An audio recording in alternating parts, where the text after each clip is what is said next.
Madhubani painting या Mithila painting अपन बिहारक विश्व प्रसिद्ध कलाक महत्वपूर्ण एकटा केंद्र अछि। मधुबनी पेंटिंग दरभंगा, पूर्णिया, सहरसा, मुजफ्फरपुर, बिहार के मधुबनी आ नेपाल के किछु इलाका के मुख्य पेंटिंग अछि। शुरू में रंगोली के रूप में रहला के कारण ई कला धीरे धीरे कपड़ा, देवाल आ कागज पर अपन आधुनिक रूप में आबि गेल अछि। मधुबनी पेंटिंग बिहार के विश्व प्रसिद्ध पेंटिंग स्टाइल अछि। मधुबनी पेंटिंग मिथिला के लोक पेंटिंग अछि। एहि शैली में दू तरहक चित्रकला अछि, भित्ति चित्र आ अरिपन। मिथिला क्षेत्रक संस्कृति एहि चित्र में देखाओल गेल अछि। मिथिलाक महिला द्वारा शुरू कयल गेल एहि घरेलू चित्रकला के पुरुष सेहो अपना लेलनि अछि। गोर लागै छी, प्रणाम करै छी, अपने सभक संग छी हम गौरव झा। पद्मश्री जगदम्बा देवी ओहि कलाकार में सँ एक छथि जिनका माध्यम सँ मिथिला पेंटिंग वैश्विक मंच पर उभरल। वर्ष 1975 में भारत सरकार हुनका पद्मश्री सँ सम्मानित केलक। एहि तरह मिथिला पेंटिंग में पद्मश्री प्राप्त करय वाली पहिल कलाकार सेहो बनलीह। मधुबनी चित्रकला में बेसीतर प्राचीन महाकाव्य आ मनुष्य आ देवताक संग ओकर संगतिक प्राकृतिक दृश्यक चित्रण कयल गेल अछि। सूर्य, चंद्रमा आ तुलसी सन धार्मिक वनस्पति सन प्राकृतिक वस्तुक संग राज दरबारक दृश्य आ विवाह सन सामाजिक आयोजनक व्यापक चित्रण कयल गेल अछि। मधुबनी चित्रकला वर्तमान समयक चित्रकार द्वारा देवाल, कैनवास आ हस्तनिर्मित कागज पर बनाओल जाइत अछि। ई पेंटिंग अपने आप में अद्वितीय और अद्भुत बुझाइत अछि। मधुबनी पेंटिंग के आइ कोनो पहचान के जरूरत नहीं छै। अपन विशिष्ट रंग के कारण ई पेंटिंग देश और दुनिया में बड़ प्रसिद्धि भेटल छै। मधुबनी चित्रकला के विशेषता एकर सादगी आ जीवंतता अछि। बिहार के प्राचीन शहर मधुबनी अपन कला, संस्कृति आ चित्रकला के लेल समूचा दुनिया में जानल जाइत अछि। जखन कखनो हम सब गोटे बिहारक या मिथिलाक क्षेत्र के नाम लैत छी तो लोक कला, मिथिला पेंटिंग या मधुबनी के उल्लेख निश्चित रूप सँ ओकर संग अबैत अछि। एकर बाद 1981 में मधुबनी जिलाक जितवारपुर गामक सीता देवी के पद्मश्री सँ सम्मानित कयल गेल छल। सीता देवी के जन्म 1914 में सुपौल जिला के बसहा गाम में भेल छल, मुदा 12 साल के उम्र में हुनकर विवाह मधुबनी जिला के जितवारपुर गाम के शोभकांत झा सँ भेल छल। सीता देवी अपन माय आ दादी सँ मिथिला पेंटिंग सिखलनि। 1972 में दिल्ली के प्रगति मैदान में आयोजित ग्राम झांकी में हुनकर मिथिला पेंटिंग देखै लेल देश भर के लोग आयल छलाह आ एहि कला के बेस सराहना भेल छल। नई दिल्ली के इंदिरा गांधी अंतर्राष्ट्रीय हवाई अड्डा के मुख्य प्रवेश द्वार के भीतर दीवार पर हुनक पेंटिंग प्रदर्शित कयल गेल छलै।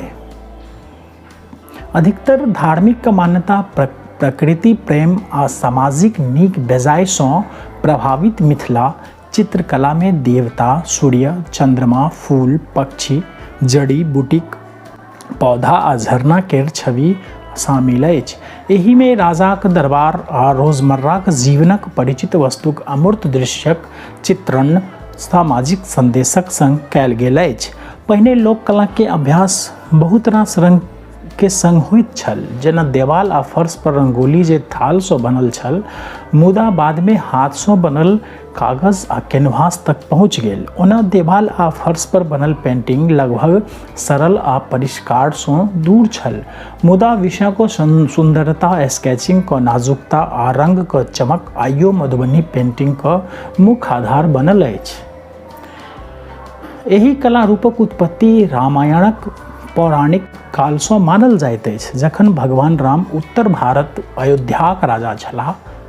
अगर किंवदंती पर विश्वास करबाक अछि तो भगवान राम आ देवी सीता पहिल बेर एक दोसरा के मधुवन यानी मधु के जंगल में देखलनि, जतय से मधुबनी शब्द के उत्पत्ति भेल अछि। अब मान्यता अछि जे मिथिला चित्रकला त्रेता युग में शुरू भेल छल।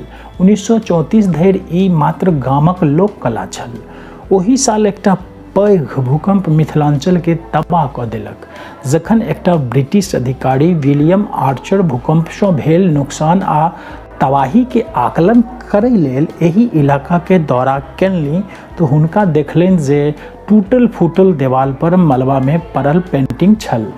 हुनका ई पिकासो आ मीरा सन आधुनिक कलाकारक पेंटिंग सँ मिलैत जुलैत लागल। 1949 में लिखल गेल एकटा लेख में मिथिला चित्रकलाक विशिष्टता, तेजस्विता आ विशिष्टताक उल्लेख केने छलाह आ एही तरह एही अद्भुत कला के बारे में बाकी दुनिया के पता चलल। भारत में बहुत रास परंपरा और ज्ञान प्रचलित छल जे आब विलुप्त भ गेल अछि या उपयोग सँ बाहर अछि। लोक नृत्य, गीत, लोक भाषा, लोक संगीत, लोक वेशभूषा, लोक भोजन, लोक चित्रकला सेहो भारतीय परंपराक खासियत अछि। प्राचीन भारत में 64 कला प्रचलित छल, जाहि में एकटा छल चित्रकला। लोक चित्रकला में मंडना, रंगोली, अल्पना या आदि शामिल अछि। हर राज्य में चित्रकला के अलग अलग रूप रंग देखबा में अबैत अछि। एही चित्रक 5टा शैली अछि: भरनी, कचनी, तांत्रिक, गोडना आ कोहबर। ओना मधुबनी पेंटिंग मुख्यतः 2 प्रकारक अछि: भित्ति चित्र आ अरिपन। घर में तो 3 जगह पर माटि के दीवार पर खास करके भित्ति चित्रकला करल जाय छै, जेकरा में कुल देवता, लोक देवता, नवविवाहित दंपति केर कोठरी यानी कोहबर और ड्राइंग रूम शामिल छै। अरिपन अर्थात अल्पना या मंडन के चित्रण के लेल आंगन या फर्श पर रेखा खींच कऽ एकटा सुंदर रंगोली बनैत अछि। पूजा, व्रत आ संस्कार आदि किछु खास अवसर पर अरिपन कयल जाइत अछि। मधुबनी पेंटिंग प्राकृतिक रंग में होइत अछि। एहि में प्रयोग कयल जाय वाला रंग प्रायः चाउरक चूर्ण, हल्दी, चंदन, पराग, पिगमेंट, पौधा, गायक गोबर, माटि आ अन्य प्राकृतिक स्रोत सँ प्राप्त होइत अछि जे चित्रकार स्वयं बनबैत छथि। ई रंग प्रायः चमकदार होइत अछि। दीपक, कालिख आ माटि सन पिगमेंटक उपयोग क्रमशः कारी आ भूरा रंग बनेबा में होइत अछि। हाल JS भारत न्यूज़ पर हमरा सब संग देश आ दुनिया के सब छोट बड़ खबर के देखैत रहू। खबर के तुरंत अपडेट लेबै लेल JS भारत न्यूज़ चैनल के अहाँ सब गोटे सब्सक्राइब करू। जय मिथिला, जय मैथिली।